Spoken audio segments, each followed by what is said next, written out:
Today is the Innovation Hub, courtesy of RABDF, and the highlight of which will be judging of the 3 finalists from a huge selection of award potentials this year.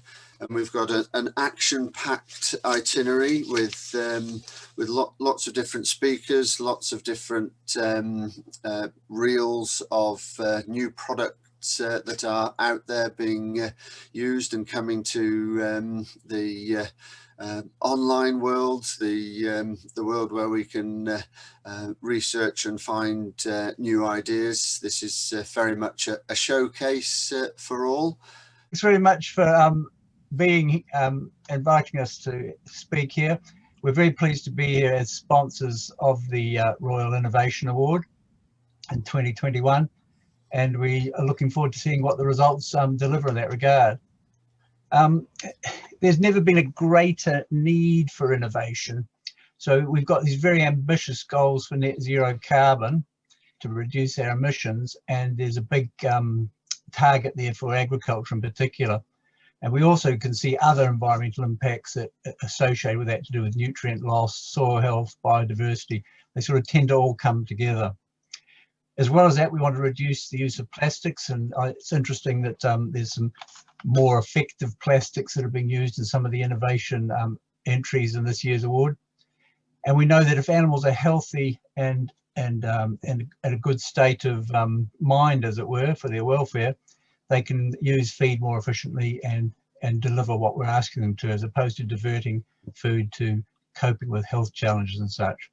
What we want is these sustainable farm systems, and at the end of the day, yes, we've got these sustainable farm systems. We mustn't forget that it's all about feeding society too, and animal food is a very high quality in that regard. So in terms of net zero carbon, we produced a report in October last year, and we looked at the major livestock types and identified where the most emissions occur. So if we look at the big step back a bit and just look at what the goal is for agriculture, when you burrow down into the numbers about net zero carbon for the UK, agriculture has been given the challenge of reducing their emissions by 64%. So it's not actually going to zero, but in part that's because the nature of the biological processes, you cannot be 100% efficient. So if we're looking at animals that are eating forage and digesting it, there will be some emissions, but we want to see a very large target there for 64%. So that's for the whole of agriculture. We've assumed that livestock agriculture is contributing to that, and looked at a similar baseline. The challenge is, we think that the current technologies are only going to deliver 38%. So of those 64 percentage point reduction we want in carbon emissions, we're only going to get 24 percentage points. So 38% of 64 is 24%. So we're going to need more, with 40 percentage points, to come from somewhere else. The real concern is even that 24% reduction requires high uptake of technology. So it's great seeing some of these new technologies coming on stream at the Dairy Tech this year, but we're going to be needing more. So we need more innovations to deliver the rest, and we need them very soon, because that target of 2050 is coming at us fast. So what's the situation for dairy farms?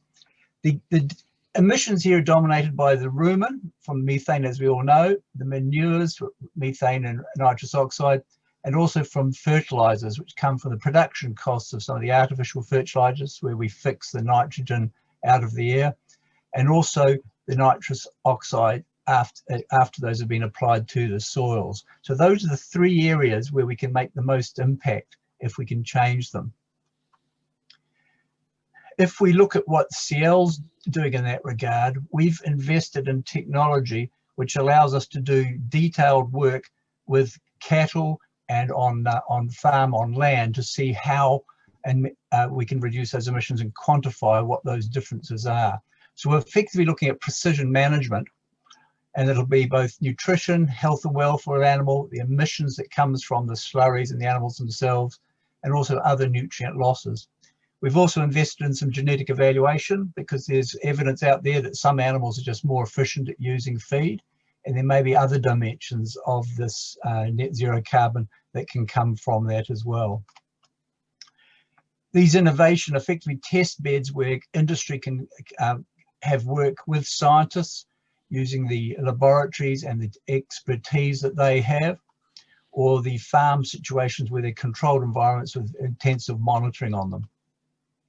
It's a collaboration within the CL, and that's partly between industry and science, but it's also between scientists at the different institutions that we have as members. And it's about looking from fundamental science needed to drive innovation right through to product validation for those innovations. And that's what we want to be helping with. So we've got three main areas where we've invested. One's at Nottingham, University of Nottingham, and the Centre for Dairy Science Innovation. Another's a precision grazing platform, which is at AFBI, the Northern Ireland Agricultural Research Institution, just out of Belfast. And the other is the Future Farm, which we just recently had come on stream, a new development at Duchy College down in Cornwall. If we look at what we've delivered there and how they might be used for innovation, at the Centre for Dairy Science Innovation at Nottingham, we've got a system where we can measure the lifetime performance of animals. Got someone's microphone on there. The multiple measurements, we can look at nutrition, we can look at behavior, we can look at health. Those animals have all electronically ID'd. We can look at them from calves through being raised as a replacement right through their time in the herd. There's also smart systems for working with the data from these different systems and looking at cleverer ways of combining information and how to interpret that. And we're also looking at things like, does the density of stocking or other aspects of the housing system affect the animal's health, welfare and performance? There's a category 2 disease containment facility that's good for looking at diseases such as mastitis under controlled conditions. And all of this is backed up with the laboratories and science expertise that you'd expect. If you look at this image here, the top left, we can see the main milking cow house. Below that's the milking robot, one of the milking robots. We've then got precision feeders on the bottom right. This is where we can measure the individual intake of particular feeds from animals, or feed different cows different feeds to look at the effect of those on, say, rumen fermentation and methane release. And in the top right picture, you can see a wee video of some animals where the flexible housing environment has been set up to look at environmental enrichment and how cows interact with each other to see if those sorts of impacts can improve welfare and reduce the amount of negative association to do with cow interaction, and we'll have more positive interactions. If we then go to the AFBI in Northern Ireland, where the precision grazing platform, the big emphasis here, where Nottingham is a housed cow system, this is a system based on grazing for much of the year. So there's a very strong emphasis on work with grass and silage. They have a very detailed system in place where they can look at energy and protein efficiency and right through to methane production of individual animals. They also have behavior and welfare, and this is empowered and strengthened by the fact there's some very strong links to grazing networks across the four nations to what people may know of as GrassCheck, the system that's in Northern Ireland, Scotland, England and Wales. A key thing about this is, again, integrating data from different systems and also looking at data from different times in an animal's life. So here we can see systems like using infrared cameras to monitor the heat maps on animals when studying health and welfare. There's got these farm networks where people are discussing openly how they graze and how that impacts on pasture quality and quantity at different times of the year. There's a bottom right shows an in-field feeder which attracts animals in for a small supplement to attract them, but while they're in there it weighs them and measures their methane. And in the top right we can see a system looking at when animals are housed in the winter, how they interact with each other and what their behavior is, so that we can get a good feel for the welfare, their health, and look at monitoring systems for stock managers to say, when do I need to go look at animals when they're not behaving normally. So very recently, we just had the Future Farm system come on stream at Duchy College. They've just got the cows going into it. And here, again, it's a great system, but the focus is on manure management and soil health. So there's a very strong thing about that environmental impact. You can divide the herd into 3 different sections and graze them in different parts of the farm. And when they're brought in and housed, we can also keep the slurry separate for those 3 groups and look at things like the effective diet and management on both the performance of the animals and the slurries they produce. There's very strong links to dairy farm networks here. And some of you will know some of the initiatives they already have with industry, like the Soil Carbon Project and the Farm Crap app to help farmers to make decisions on when to apply slurries to land. And those are collaborations with Rothamsted Research, who provide some of the strong science behind this program. So you can see there a network of the farms they've got down in the southwest that they're connected to. And that's another great way of keeping in touch with people. So in the aerial photo you can see in the top left, that's from last summer when they were building the unit. There's 3 big slurry tanks in a row and a larger one to the right, which is for the common areas. And between those and the main housing on the left, you can see the silage pit. So we can even make the silage and keep it separate from the different parts of the farms. In the bottom left, it's the house unit, and then there's the feeder, which allows different feeds to be fed to different groups of animals. And that is now being recently populated, and you can see the animals moving in and about at the moment. So the focus there is the manure management. Now, all we've talked about here is about systems that measure data. And if you think about these innovations, in order to assess how good they are, we have to quantify what those benefits are. So we need to assess effects on productivity, efficiency, welfare, the environment, and product qualities in order to get a real feel for the sustainability and the impact that we're having when we're trying to minimize these net zero carbon and other aspects of what define a sustainable farming system. So measurement generates data, data generates information. That's when it starts to become interesting. And that information provides management options. What we then need to do is measure more in order to quantify what the outcomes are. So the data and information are at the heart of farming. And just recently I caught up with Phil Cullinan of Zoetis about this, and I was going to jump to a video about that, but I suspect with the glitch we've had I won't be able to get to that, Tim. No, Phil will explain it all fully in his next presentation. Yeah, carry on, Mark. Well, that's my second to last slide. The key thing about the discussion I had was, Phil, about how the nature of information was changing the way that discussions were being had with farmers in terms of the services that are being given to them, and how data and information that is generated from it has become an important part of the modern farmer's thinking. So we'll have to skip that, I'm afraid. And thanks very much for listening to this presentation. Brilliant. I have quite a number of questions. I will edit them myself shortly, but just to kick off, to what extent is methane actually important as it breaks down within 20 years? Question from Ian Lane. Also, the space hopper tide there looked fascinating for the cows as a way of interacting with something and playing. And also, why were the Future Farm roofs made out of Dutch barn rather than clear span sheets? Is that a ventilation reason? So there's 3 to kick off with. I've got another quick one to digest as well, Mark. The methane's a really good question.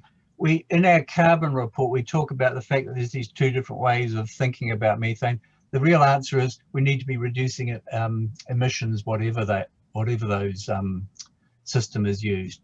It may be that means methane becomes less important, and it's currently thought by the certain standards that the International Committee on Climate Change are considering. But I think that will sort of come out in a debate in the long term. We still have to reduce emissions, which is about being efficient. Mm-hmm. In terms of the space hopper, I can put people who are interested in touch with the scientists who are looking at that sort of thing. And I know that environmental enrichment is a hot topic across livestock agriculture as well, for other species as well. And in this case, it's partly to look at how cows interact, but also whether that's a diversionary thing versus something that might help in terms of the design of buildings and the space that animals have. When it comes to the future farm, this is a system that's also been used at another development that our sister Agritech Centre, AgriEpi, have put in at Kingshay at the Southwest Dairy Development Centre. And it's a plastic system, so it's quite a low cost, but it's fully recyclable, and it's part of a system which has a very controlled environment in terms of the size of the house going up and down for ventilation. So it's part of a steel frame and some plastic coverings and sidewalls which allow for ventilation, and it allows a lot of natural light in to a high degree, but it controls the environment is probably the more important part of that. I have one question from our president, Ewan Cameron, so I will read it verbatim. Gideon Henderson, the DEFRA chief scientist, has been saying that to reduce greenhouse gases from dairy, we should abandon grazed cattle and go for grain-fed cattle, which produce less gases and uses far less land, which can then be planted with trees. What does Mark think? I know what I think, but what does Mark think? There's an element of that would put direct competition of dairy farming for the land that can be used to grow crops for humans. And one of the features of a ruminant animal is it can take roughage, which grows on country less suited for producing grains and other crops for human consumption, and turn that into this high quality product. So I think it's missing, that interpretation is missing out the design feature that nature has had in terms of what a cow is and what it does well. And so I think from that point of view, you're effectively concentrating the human food and the food for dairy onto a smaller proportion of the land, and lots of the UK can grow roughage. Only a smaller proportion of that can grow those high quality crops, which would put the cows in direct competition with the human food chain. Mm-hmm. Great answer. Thank you ever so much indeed there, Mark. And now we'll swiftly move on to Phil Cullinan from Zoetis, who's going to give us an update following their win of the Innovation Award in 2020 last year on their Clarified Plus heifer genomic test. So there's bound to be some new thinking there, Phil. So over to you. Thanks, Tim. Can you hear me? Yes, loud and clear. Very good. And I think I have got control. Yeah, there we go. So yeah, thanks very much for the opportunity to come and talk today. When I was putting this presentation together, I found this picture from Dairy Tech last year, and yeah, it definitely really made me think when we were standing there, all three of us shaking hands, all within a meter of each other, and no sign of a face mask in sight. What the changes that would come in the next few weeks would bring. From our point of view, it was a real honour to win the Royal Innovation Award, and along with winning the AgriScott Innovation Award and being highly commended at the Cream Awards for innovation as well, it really did round off a great year for Clarified Plus.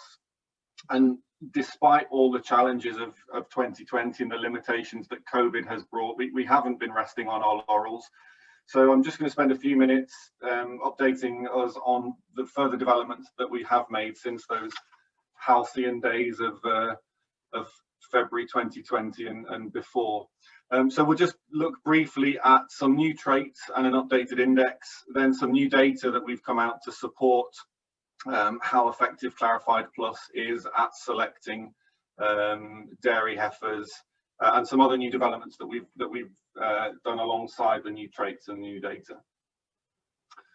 So just thought I'd take the opportunity to do a quick refresher on Clarified Plus.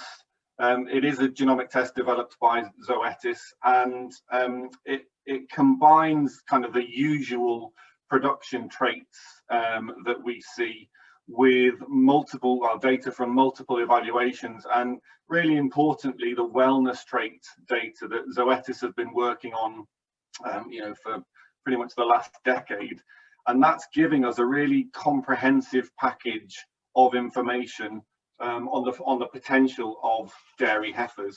And critically, it's all very well and good providing a trait and some data on a given trait, but critically we also provide the Dairy Wellness Profit Index, which it's a thoroughly developed, researched and peer-reviewed index that allows us to transform all of that data into a meaningful ranking result, which means that you can be really confident in using that to select the heifers that you want to keep or decide to do something else with.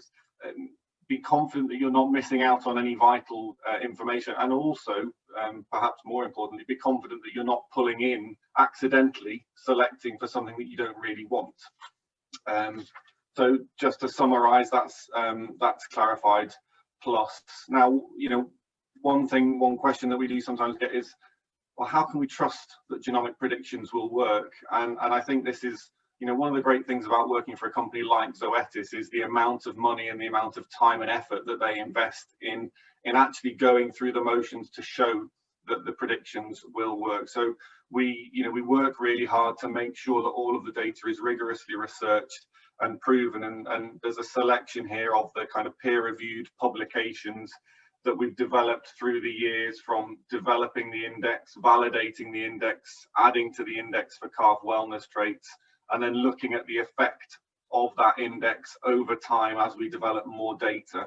So really important that we can stand behind the data and have confidence in effectively what it's telling us.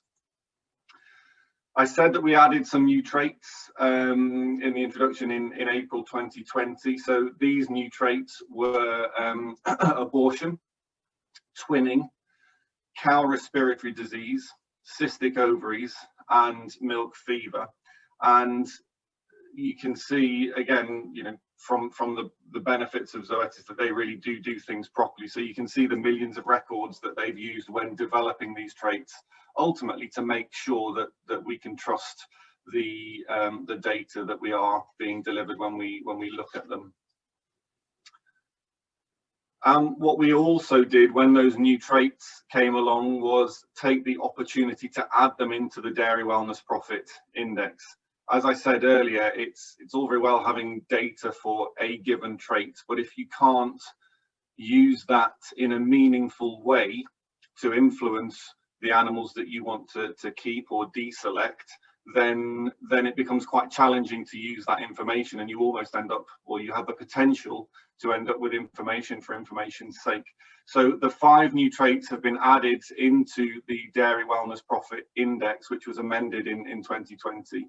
And when the clever people behind the scenes amend the index, they look at making sure that the emphasis that is put on traits is proportional to both their incidence and their economic importance. They will not give a large amount of weighting to a trait that doesn't happen very often and doesn't have a huge financial impact when it does happen.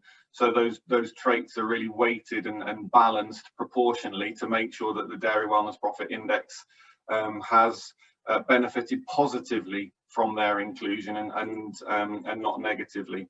And you can see from the breakdown that we have got pretty much a 30% emphasis on wellness. So we're really looking at driving the selection of healthy and profitable heifers, and kind of talking about that invisible cow that you don't really get to know because she doesn't really cause you very much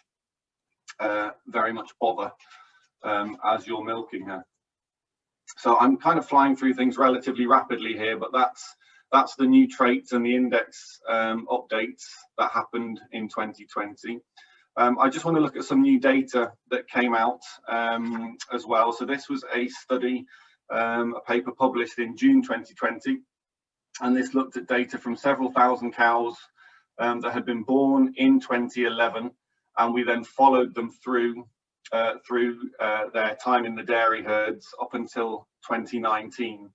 And it was looking at the association between their dairy wellness profit predictions as young heifers and the lifetime performance measured both in terms of energy corrected milk production and also lifetime days in milk. And the key findings, the key points were that if we look at ranking by the Dairy Wellness Profit Index, our best group, which was the top 25%, would deliver over £1,300 more income over feed costs during their lifetime than, when compared with the worst group. So some really strong data that came out of that. And just to dig into that a little bit more, let me orientate you here. So down the left-hand side of this table, we've got the ranking.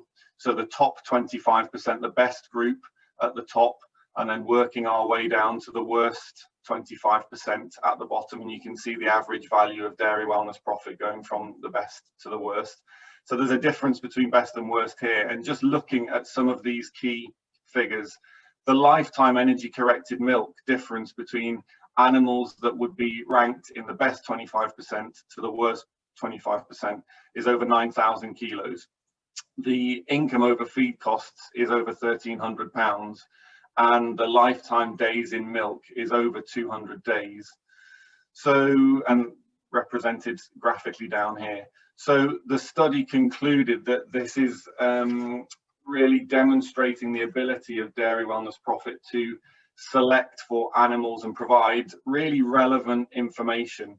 And we have to remember that this information is available incredibly early on. If you're testing a dairy calf, within her first weeks to months of life, you will get these kind of predictions back within 4 to 6 weeks, really, which gives you a massive opportunity to inform the way you manage her and what you choose to do with her during her during her early years, or early first couple of years.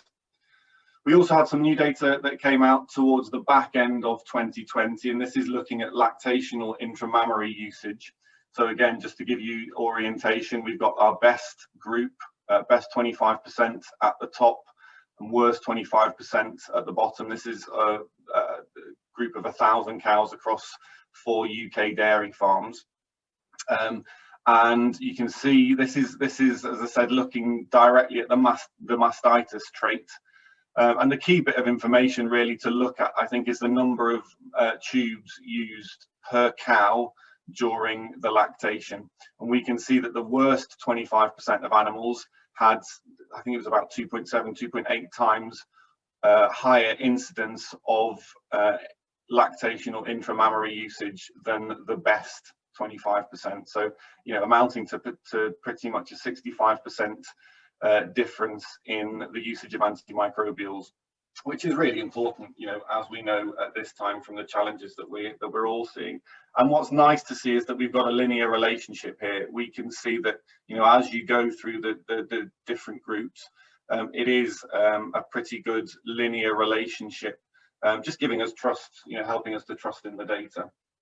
Now, you might say, well, that's all very well, Phil. You told us earlier that we shouldn't be selecting off a single trait. So, what relevance does that have? And this is where I was really pleased when the results of this came out. So again, we've got best to worst in the table here, but this time we're looking at the selection index Dairy Wellness Profit.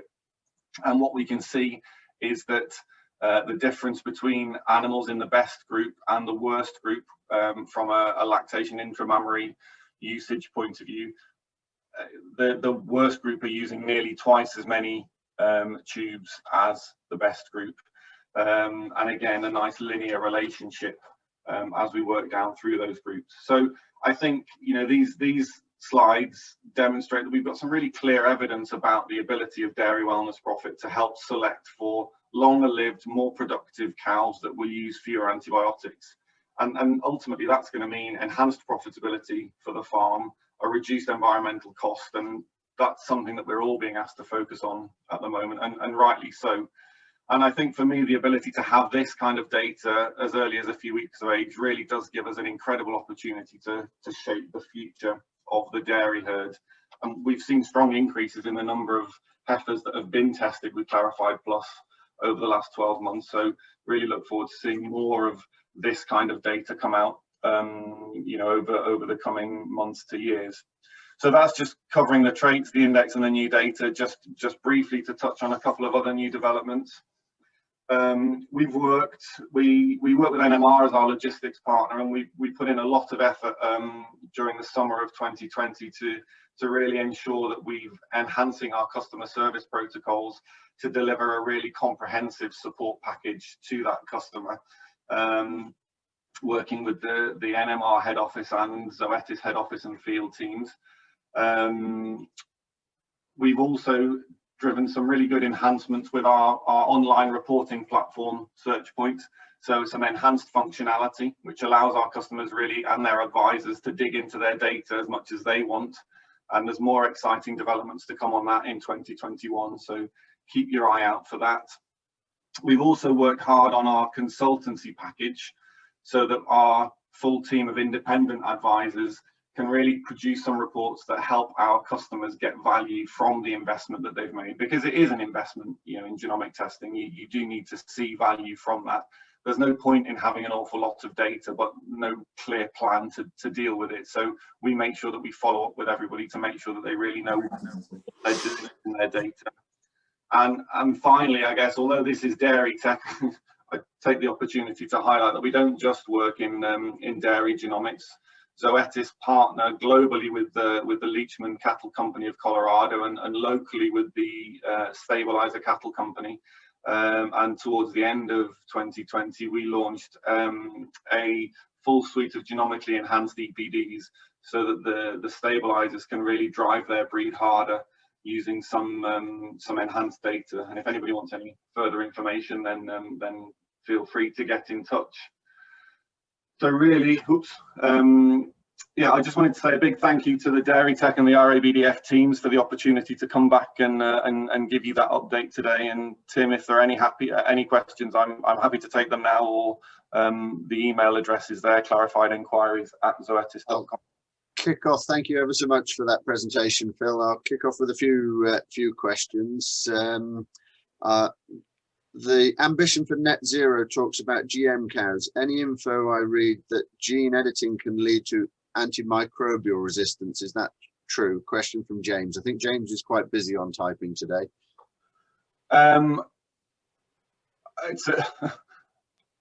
It's a good question. It's probably a little bit beyond my particular area of expertise. I think we've got to look at all of these kind of areas. You know, it's so important. The sustainability question is so important at the moment, and there are so many aspects to it. What we know from our ability to genomically test is that it gives us a great opportunity to select. Whether the gene editing piece will be allowed is obviously a question in itself. I think in order to answer that, they would have to look at all of the various different implications of that and make sure that they were fully covered. As I say, not really my area of expertise. No. There's another couple of questions that are linked. Is the DWP index likely to be able to select bulls, and following on from that, so that we can reduce the selection process and pick bulls that are high in DWP? And also, is it able to look into crossbred animals? Okay, so taking the bull question first of all, yes, it is, and certain studs do test their bulls on Dairy Wellness Profit and publish those results. So I know, you know, we work reasonably closely with Worldwide Sires, and they publish Dairy Wellness Profit values for their bulls, and some of the other studs also have data available, and we are actually working at updating our website to reflect both the globally available data on bulls with Dairy Wellness Profit values. We're also looking at a UK-based top 100 heifer dairy wellness profit list, so that producers can kind of compare themselves and benchmark themselves against what's going on in the UK. And if anybody wants to drop us a line, we can share those links directly as well. In terms of the crossbred versus purebred question, at the moment dairy wellness profit figures are only available for purebred Holstein and Jersey animals. We can't deliver dairy wellness profit for crossbreds at the moment, unfortunately. These are a couple of quick questions. How much does it typically cost to do the clarified test per cow? And lower antimicrobial use in higher genetic merit animals is not unexpected, as we would expect lower mastitis rates in heifers. Did you take parity into account in your analysis? So on the first point, our list price is $39.75. There's a couple of different channels available to access Clarified Plus. So I would say, again, drop us a line at clarifiedenquiries@zoetis.com and we can direct you to the various channels, or log on to our website and you can search for advisors in your area that will be able to talk to you more directly about the kind of package that's available. What I would say is, you know, it's important not just to think about the price, but the value that you're going to get from you know, the data and the support package that goes with it. Sorry, Tim, can you just repeat the second question for me? Did you take parity into account? Yes, we did. So there was the data was analysed by our outcomes research department and the statistical guys in there, and they were looking at data from multiple lactations, and it was taken into account. Brilliant. Thank you ever so much indeed there, Phil. That's a fascinating development from what we heard last year, which the judges certainly concluded that you had a very strong entry, very thoroughly well deserving. I think now we're going to slightly change server over, if I'm right, with the RABDF team that are running it in the background. And then bring up the slides from the three Royal Innovation Award 2021 entries that have been selected. And here is the first one, Nova Pro. So what we're going to do here is have a short presentation within 10 minutes, because there's 3 to get through, and a couple of questions as well. And then the judging team will judge independently offline, while the screen roll or video roll of all of the available new products is shown, and then we'll come back and we'll give the results once we've made the decision. So over to you, Michael Marsden, Dr. Michael Marsden, with the Nova Pro for Trident Feeds. If we've got Michael able to speak there. Yeah, hopefully everybody can hear me. I can hear you and see you, Michael. That's very good. Well, firstly, I'd like to thank RABDF and the Dairy Tech Conference for this opportunity to present our product. If I could have the first slide, please.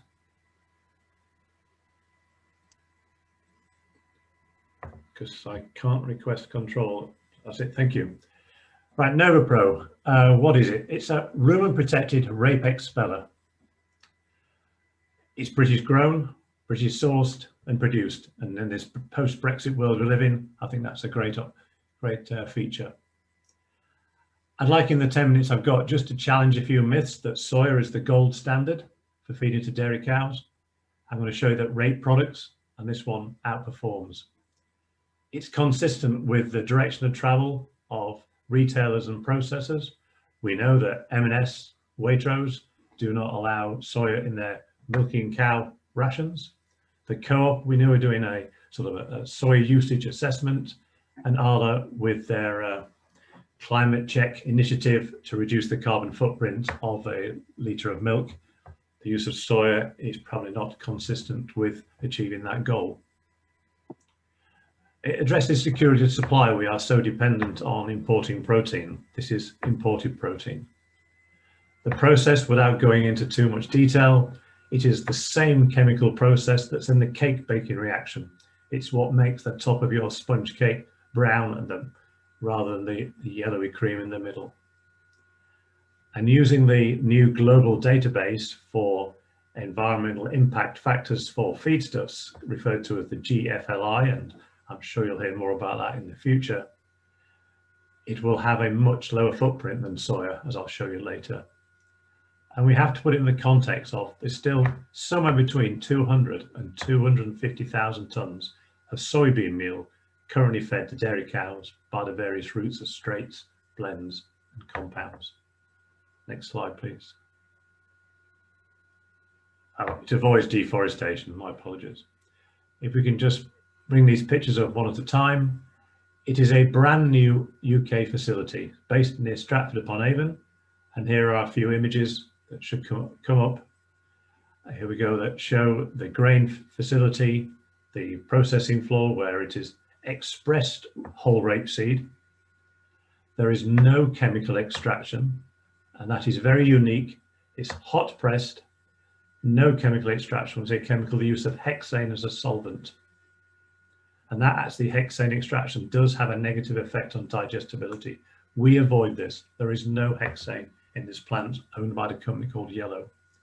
It is also the energy to create the steam is from a wood burner, which you can see in the bottom left, that generates all the heat from renewable wood sources. Page over, please. Just some summary points here. This is about dispelling the myth that soya is the best. This author, Martineau, in 2013, reviewed 48 different trials that showed that on average, rape protein has a higher, when fed rather than soya, has a higher intake, more milk yield, but it's no effect on milk protein and milk fat.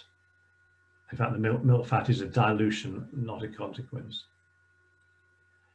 Energy-wise, compared to rape extract, where all the products are normally made out of rape extract, nearly an extra 1 megajoule per cow per kilo. So a feed rate of 2 to 3 kilos, it's like half a litre worth of milk. Yes, there still is 5% more oil than in rape extract. But for those of you who understand your chemistry of fats, when 68% of it is 18-1, it's a bit like the UK olive oil, you cannot have a milk fat depression manifested through a thing called CLA. And I made reference to the hexane is not used in this process. There was some work done in Canada many years ago that showed that that step of hexane extraction reduces the digestibility of the protein by about 7 percentage points. And if we compare what happens if you heat treat the rape expeller to increase the bypass, or you use the process which is known as the Zylig, it's a xylose-rich lignosulfonate. The bottom table is showing you that plain rape expeller 24 intake, 25 sharp intake, and that's reflected in this high yield. And I'm going to show you some trials done at University of Nottingham that are consistent with this. Next page, please. This is just one of a series of diagrams, but in the 10 minutes that I've allowed, it doesn't really, I'm trying to explain that you can do analogies here. The protein is like a ball of wool. If you heat treat and add this xylose lignosulfonate rich material, you change the three-dimensional structure of the wool. The enzymes in the rumen don't recognize it, and so it bypasses the rumen. When it enters the acid of the abomasum, this three-dimensional picture, I'm taking the analogy of wool, opens up, and the cow's own proteolytic enzymes can start to break down the protein, releasing amino acids for growth and milk production. Next slide, please. I saw in the earlier presentation references made to the facility at the University of Nottingham. This work was done in that facility, or the older of the two facilities, under the guidance of Professor Phil Garnsworthy. And in fact, this paper has just been published in the January edition of the Animal Feed Science and Technology Journal. Here is a little snapshot where we had a control diet, which was your conventional soya-based diet with a small amount of rape extract. We replaced all of the soya with NovaPro. And then actually we had a third treatment, which was NovaPro plus a soya-based bypass product but I want today to concentrate just in the middle column, the red NovaPro column. And you can see that the results were consistent with that survey of 40 odd studies: greater intake, greater milk yield of 1.7 litres, higher fats yield, higher protein yield. And what was interesting, it actually had a lower milk urea, suggesting you had a higher protein efficiency, converting feed protein into milk protein. And the graph at the bottom is what was prepared by Professor Garnsworthy, just as an illustration, is why did we get this response? And the theory has been for a while that if you rape protein, actually provides you with a better amino acid profile for the cow, and the cow goes hunting for energy to match that extra amino acid supply. And you'll see there at the graph at the bottom, the red and the yellow columns are the additional amino acids supplied by the NovaPro based diets. Next slide, please. We just then take it on to some commercial farms, and I appreciate there's a lot of data points on here, but on a commercial farm, it's very difficult to do a parallel trial where you've got both an experimental diet reference to a control diet. So you establish what was current production, you introduce the NovaPro diet, and then you will refer back to the original diet. And on this farm, it's about a 10,000 litre herd, and we've replaced all the soya and the rape with 4 kilos of NovaPro and a little bit of wheat distillers to provide the additional protein. And you can see that the production stayed pretty flat on that 30 litre line. And in fact, if you look towards the end on the right hand side of the graph, when the soya was returned to the ration, actually milk went down, suggesting that at a minimum, the NovaPro was producing the same milk. You could argue it was actually supporting better milk production, consistent with the Nottingham study. Next slide, please. And in this study, another farm observation here. Here we actually use NovaPro to actually boost the bypass protein supply. And when we started feeding NovaPro, when you looked at the high group on the left or the heifer group on the right, production turned the corner, production started to increase. And as soon as the NovaPro was withdrawn from the diet and the farmer returned to the original ration, then milk production fell. So we actually got a positive response from the extra bypass protein and the amino acid profile therein. Next slide, please. Just moving to an environmental picture here. I made reference at the beginning to the global database called GFLI.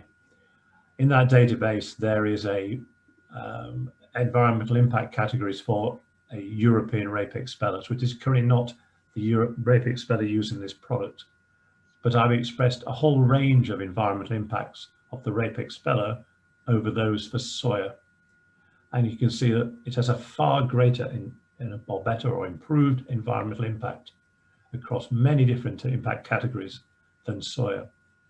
As we speak, we are actually conducting a full GFLI assessment of this product in the factory with all of its environmental credentials, such as using renewable wood as the energy source. And we think we'll get an even better environmental impact picture for NovaPro than we do for soya. Next slide, please. So just to summarize, hopefully that's the small 10 minutes I've had, I've helped to start to dismiss this myth that soya is the gold standard. And if you treat the rapeseed protein, the expeller protein, with this very safe cake baking reaction process, you can increase the performance of dairy cows. It has higher energy than conventional rape extract or all products made from rape extract. So 2.5 kilo feed rate is half a litre of milk equivalent. Studies done under the guidance of Phil Garnsworthy at Nottingham showed an additional performance, and actually on the day, the prices on the day, and an improved margin over purchase feeds of 28 pence per cow per day. It has a superior environmental footprint compared to soya, and we believe very firmly it can reduce, if not eliminate, the reliance of using soya in dairy cow rations. Brilliant. Thank you for your attention. Thank you very much for your presentation, Michael. Certainly a lot to get through there, and very well put across. I have a couple of quick questions, some from the floor and some from the judges.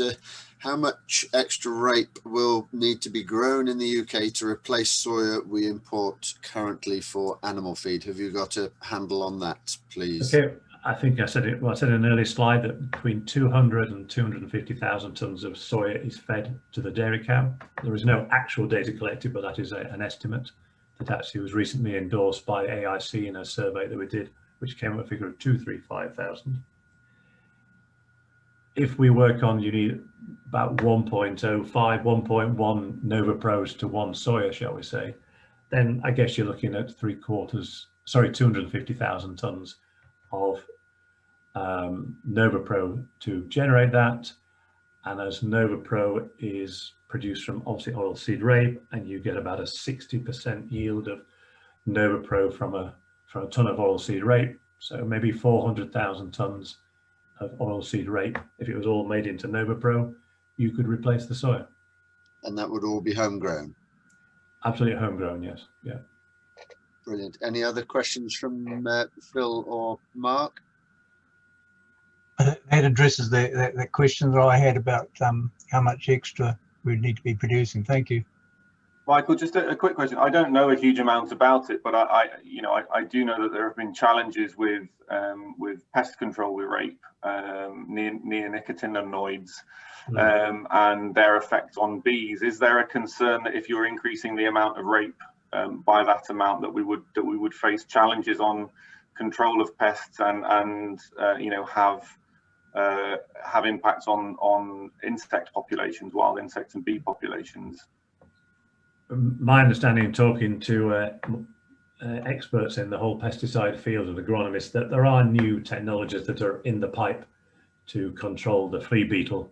So we see this as a short-term problem until companies develop alternative pesticides to control the flea beetle. The plant itself has a capacity of circa 200,000 tons of oilseed rape. So much as we'd like to provide all the alternative to soya, it will be part of that solution. And also, I think total rape grown in the UK is over 1 million tons. So there's plenty to go around. Brilliant.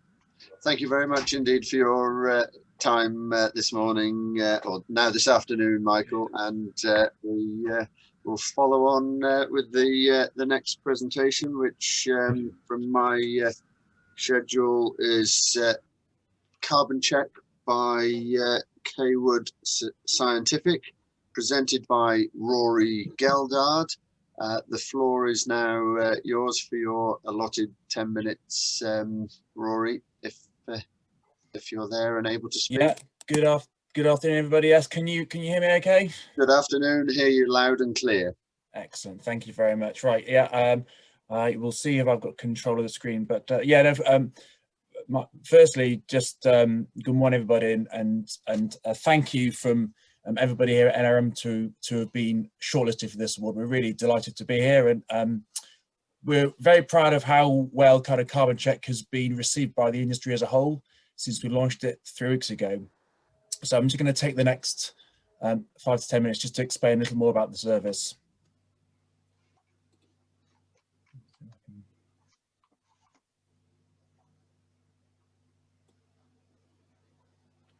So the old adage, of course, of if you don't measure it, how can you manage it, is not just true of soil nutrients generally, but also of soil carbon.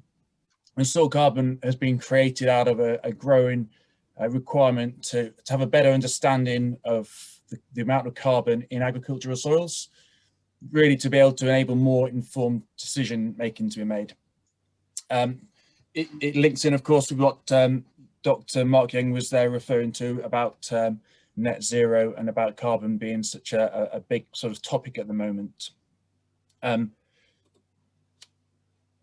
We're looking to make sure that the good soil carbon values that we see go hand in hand with good organic matter values, and we know that they're at the heart of all resilient and sustainable soils. So resilient soils we know are less at risk from the extreme weather events which we're seeing more and more of, meaning that plants will have access to more water during droughts, and also allow for better water filtration during floods. And those better filtrations will mean that there's going to be less runoff and therefore less nutrient losses, which is a positive thing both agronomically, but also, of course, environmentally. And sustainable soils and sustainable soil management ensures that the productivity which is happening today continues for the next generation of farmers. And they'll have the same land to manage today as it's been farmed, same land in the future to farm, which is being farmed today. Carbon check as a package is different to existing soil carbon analysis in that it reports the breakdown of soil carbon into its key factors. This again provides farmers and advisors with the opportunity to better understand what is actually made up within their soils.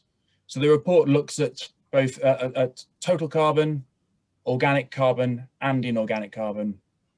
Along with this, we're also able to report total nitrogen, which enables us to give a carbon nitrogen ratio, as well as the soil bulk density. With the soil bulk density, we can then carry out the calculations to report organic carbon stock in tons per hectare.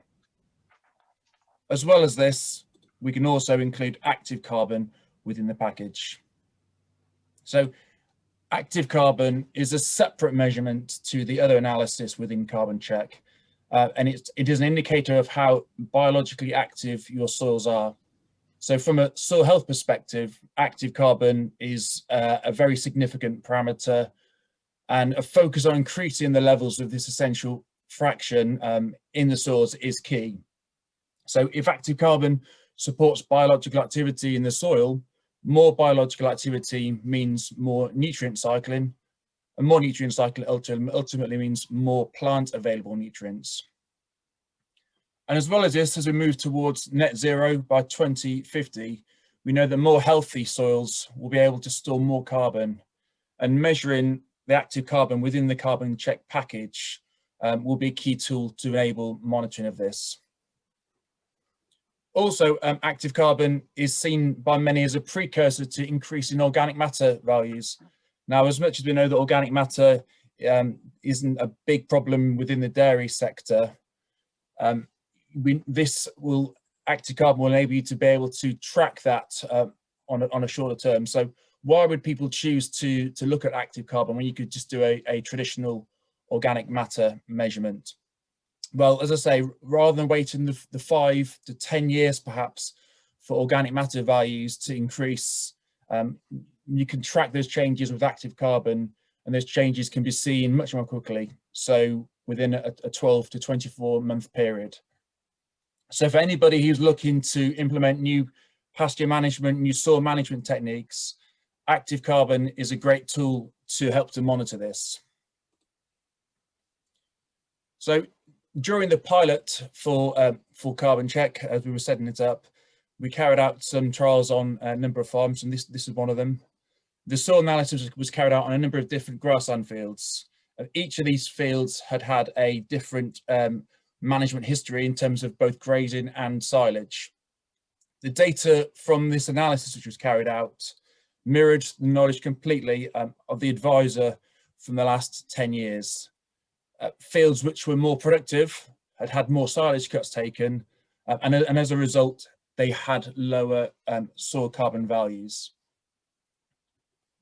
So armed with this kind of knowledge, better decisions can be made around a number of different areas. Firstly, manure inputs. This would be both in terms of targeting those organic materials to the fields which have got lower carbon values to try to build those up, but also to consider the use of biological treatment of the slurries and manures to help to accelerate the decomposition of the organic matter. Second option to look at would be stocking rates for each separate field and whether different approaches could be considered, for example, mob grazing.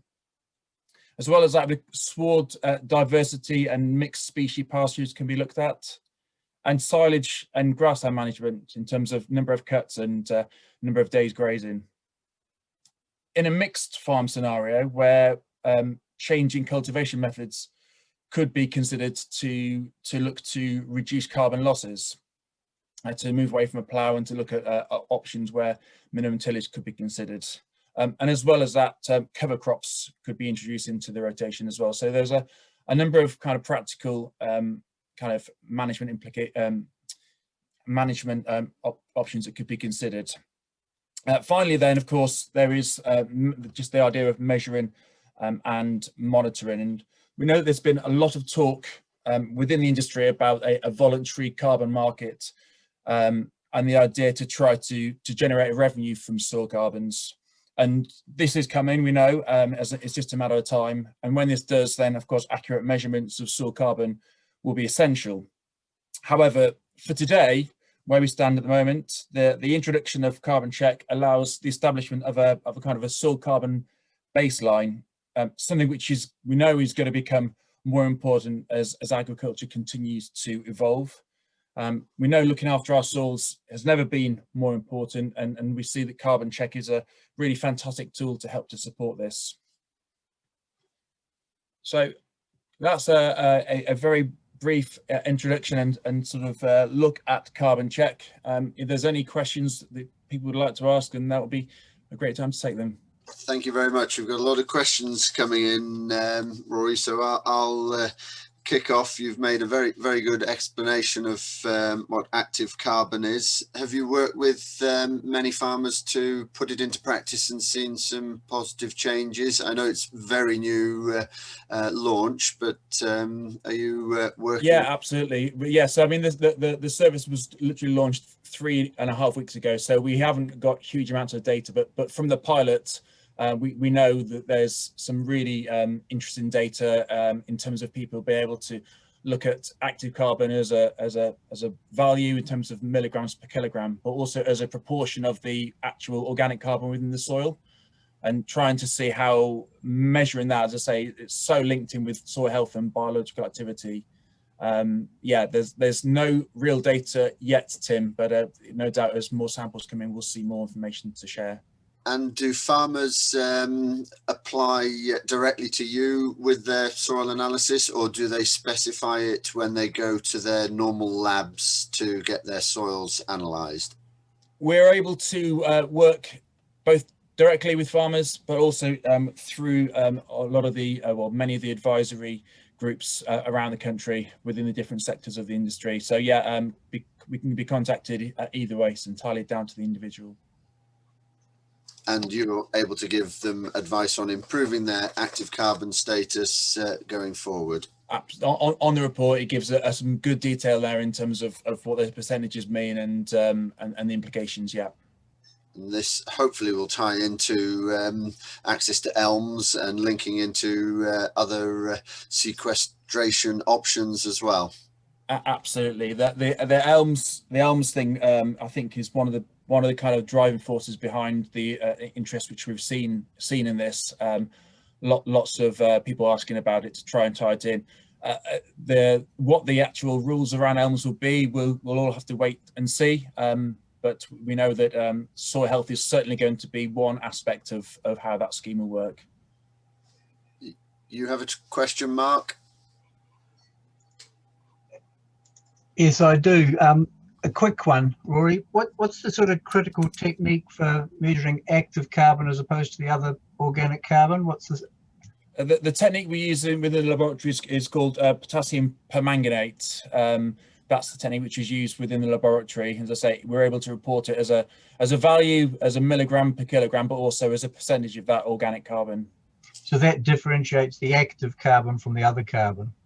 Correct. Which, and you're measuring the total carbon as part of the same sample analysis, are you? That's right. Yeah, you'll get in within the package that total. You get an organic carbon and the inorganic carbon plus the active. That's right. So you get a number of fractions shown.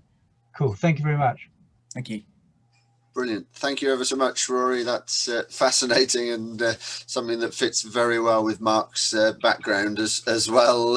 The more carbon we can sequester, the better, and something we feel is very important and a really good innovation. So now I'd like to invite the next and final presentation from Layli, and this will be, if I can get my name up and pronounce it right, you give me a test here, Clemens Duijensveld. It sounds good for me. Thanks a lot. That sounds good. And Clemens works for Layli and is going to give us a background and an overview of their new Sphere product. Thank you very much. Over to you, Clemens. Yeah, thanks a lot. So I think the sound is gone works properly. First of all, thanks for giving the opportunity also for us to give more insight on our innovation and our products. So really pleased with that. Beginning October last year, we've introduced a circular manure handling system for separating and reusing mineral flows, especially for dairy farms. We call it Layli Sphere. The system makes dairy farms much more sustainable by optimizing mineral streams and reducing losses of valuable fertilizers. In a traditional farm, the urine and feces are stored together and so-called a slurry. But if all different fertilizers are stored together, how can a farmer use them separate or in the desired ratio? The answer is they can't, and therefore it's not possible to fertilize your soils and crops in an optimal way. Can I one slide further, please? Yeah, thanks. Layli Sphere separates the manure into 3 separated fertilizers. One click, please. Yeah, the first one is the potassium. It's stored in urine, which flows into the pit via the small holes in the separation strips. These strips can be placed in every shredded floor. One click further, please. The second stream is the organic nitrogen and phosphate in the feces, which are collected by the Layli manure robot. A third click. The third stream is a liquefied nitrogen fertilizer. It's created by the end capture unit via the ammonia emissions in the manure pit and in the barn. In this way, the farm-made fertilizers can be applied more precisely and with less emissions on the crops and soil, improving the quality and the quantity of the soils and crops for the feed for its most important asset of the farmer, his cows. Next slide, please. The Layli Sphere can be easily integrated in new and existing barns. This makes the system really practical in use. Inside the barn, separation strips, as shown on this picture, turn into the slatted floor, turns the floor into a semi-closed floor. Via the small holes you see on the separation strips, the urine flows into the pit. Next slide, please. The Layli manure robot collects the feces autonomously, at least every 2 hours for a clean floor and a good claw health at all times. Next slide. Outside, the end capture units are placed on the mixing pits. Next slide, please. The combination of the semi-closed floor and the ventilator in the end capture work according to the same principle as an extractor route, removing all manure gases from the pit and the barn. This way, the natural ventilation and the outlet to the pasture are preserved with minimal adjustments to the barn. Yeah, next slide, please. Thanks. The first thing the Sphere system does is separating the feces from the urine to avoid the creation of ammonia on the floor. The nitrogen emissions that occur on the floor and in the pit are captured in the end capture and transformed into a third circular fertilizer. It harvests about 10 to 20 kilograms of nitrogen per cow per year and reduces nitrogen losses up to 70% in the barn. The nitrogen fertilizer supersedes for a significant part the import of artificial fertilizer. The production of artificial fertilizer emits quite some CO2. Therefore, the Sphere system can also reduce some CO2 footprints of the farm when the end captures and the manure robots are powered with renewable energy from, for example, solar panels on the roof of the barn. By extracting all the manure gases from the pit and the barn, the risk of accumulation of gases below the floor is a thing of the past, and the air in the barn is much cleaner and healthier for humans and for animals. Next slide, please. Thanks. The system has been developed such to form a modular principle. So the larger the barn, the more manure robots and the more end captures can be installed to comply with the requested capacity of the barn. Both the end captures and the manure robots work autonomous, meaning 24/7 in a week. The only additional labor to be done by the farmer is to clean the sensors for navigation on the manure robots. And this will take about 15 minutes work per week for the farmer. Next slide. As Ladysphere is quite a revolutionary innovation, and we just launched it by the end of last year. We decided to first roll it out in the Netherlands. Currently, we are investigating the possibilities for scaling up towards other countries outside the Netherlands. We expect to have this research finalized this year. But therefore, it's difficult to give one fine or one fixed number for the capital investment of Ladysphere. However, what we can show is a bit of insight on the running cost, operational cost of Ladysphere. So on the left side, you have the costs, which are the assets, the maintenance, utilities, insurance. And on the right side, you have your income, like the circular fertilizer, a more efficient fertilization, a lower N concentration in manure, and animal health and welfare, keeping in mind that the climate in the barn will significantly change by your system. So eventually, when take this calculation into account, and it's based on a Dutch farm, you have an income of about 5,000 euros for this calculation. However, there are many dependencies per farm which you should take into account for this calculation. Next slide. That's an open one. Next slide, please.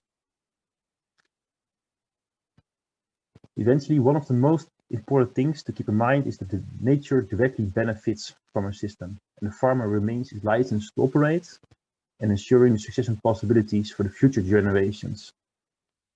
Hereby is the end of our presentation, and as a take-home message, I think the main three topics why we are proud of Ladysphere is it makes a real next step in sustainability, giving a farmer an option to use the 3 mineral streams instead of 1 mineral stream.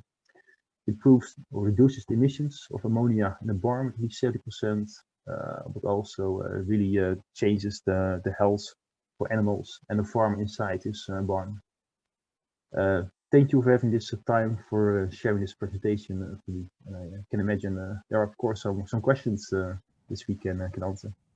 Thank you very much, Clemens, for a very clear presentation and overview of the Ladysphere. Can I open the floor to the other judges as well, please, Mark and Phil, and we'll kick off with a few questions. First one that came through is how much are greenhouse gas emissions reduced?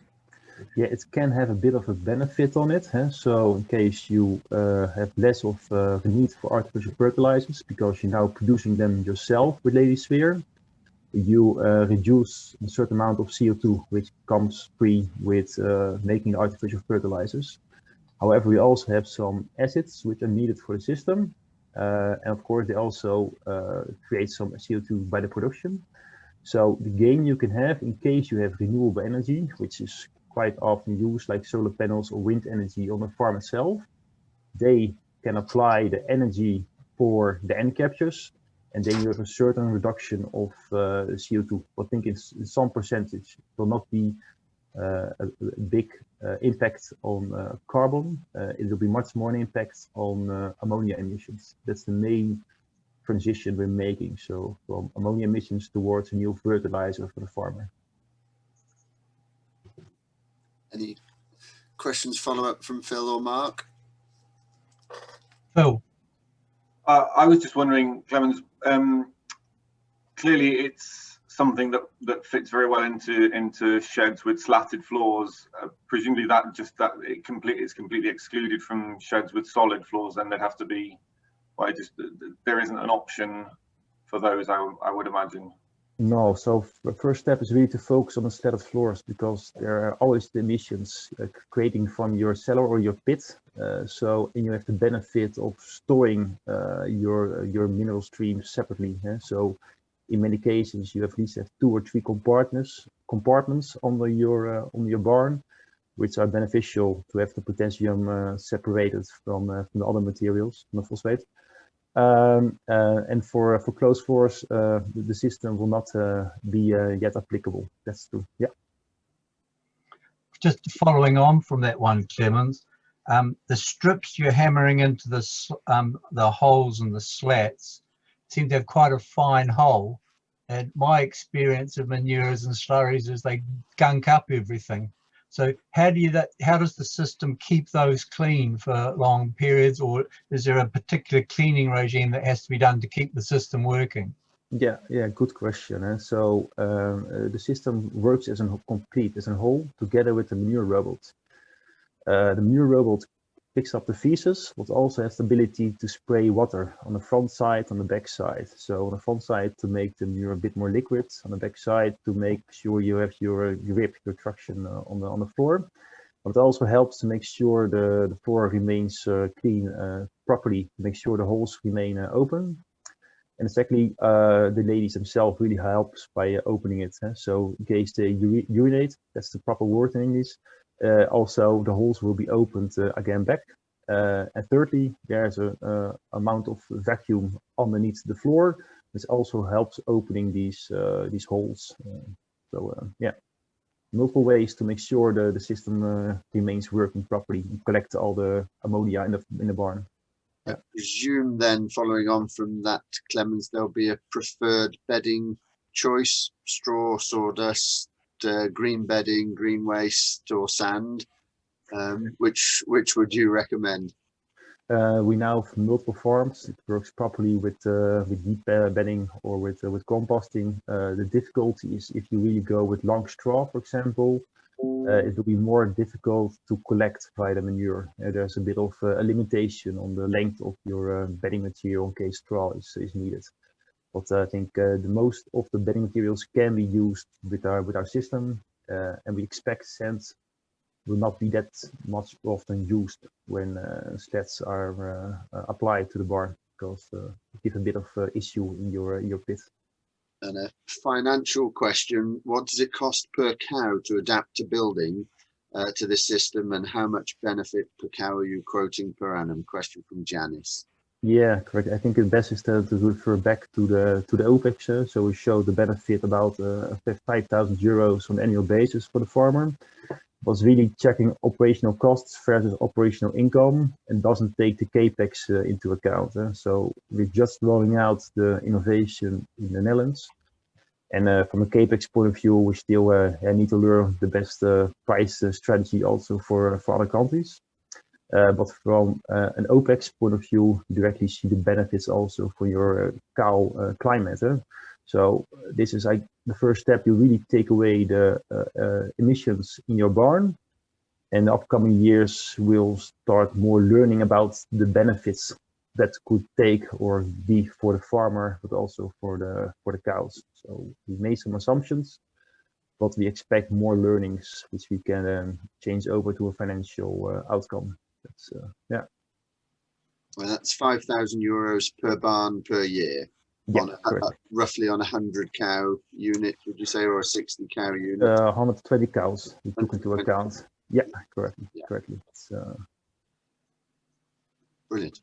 Any more questions, Phil or Mark, that we haven't covered or got through? We've answered that one that's come through as well. So thank you ever so much for your time, Clemens, and your presentation as well. We will now adjourn. The RABDF are very thankful to CL for their sponsorship and help in both judging and supporting the award as well. And we've spent the last few minutes mulling over the 3 very good awards, or 3 very good entries, I should say, from both Nova Pro, Carbon Check, and Lely. And I'd like to invite Lindsay Chapman, who is CEO of CL, who has also been on the judging panel in the not too distant past with RABDF, to make the announcement of the award winner. Thank you, Tim. Could you just give me a thumbs up to check everyone can hear me? Brilliant, thank you. So it's a pleasure to be announcing the result of this year's Royal Innovation Award. CL supported this award and this event since its inception in 2018, I believe. And it was great to see the photo from Phil from Zoetis from last year's event. Firstly, because it was lovely to see that we were standing quite close together and no face coverings, and that does seem a distant memory almost. But also it was just to warn anybody, I'm really not as small as I looked in that photo. I look tiny, which shows how very tall Phil and Tim obviously are. But clearly, as an innovation centre, this award completely aligns with our remit, which is essentially to support and deliver research and promote innovation in our sector. And my colleague, Mark Young, clearly talked a bit more about CL and our work earlier in the presentation. If you're interested to find out more, please do get in touch with us. We'll try and put our web address in the chat room. So again, as Tim mentioned, the applications for this award grow every year, which is great in terms of the recognition of the event and the Dairytech event and this award. The judging panel had a particularly tough job. The applications covered a really wide remit of innovations in different sort of sectors of the wide dairy field. But it's really interesting, the top three that were presented to us were all addressed to linking our common challenge of environment and climate impact. It's really great to see innovation in this area. And again, as Mark mentioned, our report on net zero carbon in UK livestock clearly highlighted our collective need to focus on innovation in order to achieve our net zero ambitions. So on to the finalists. Thanks all three of you, for your excellent presentations and answering our questions.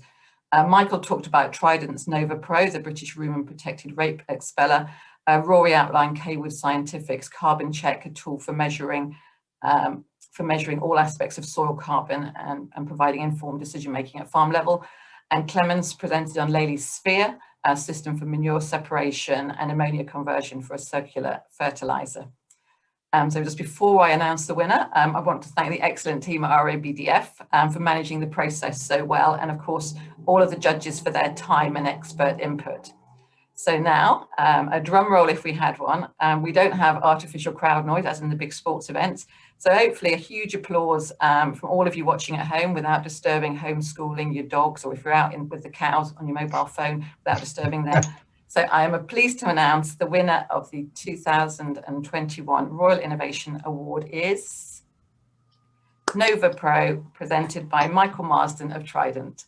I was going to hand back to Tim now to explain the key highlights of why he was selected and why this product was selected. Thank you.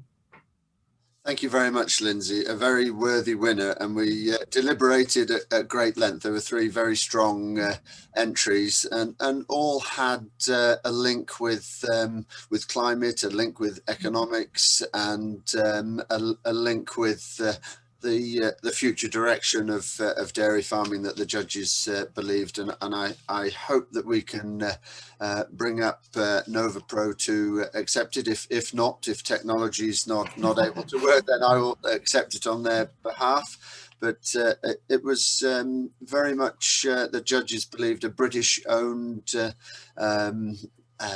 solution to reducing soya usage on farms, making the best use of a byproduct, and certainly something that we felt was economically strong, and the figures suggested that we were going to get equally good milk production, animal health results from using Nova Pro as directly compared with the alternative, which is soya, which is imported.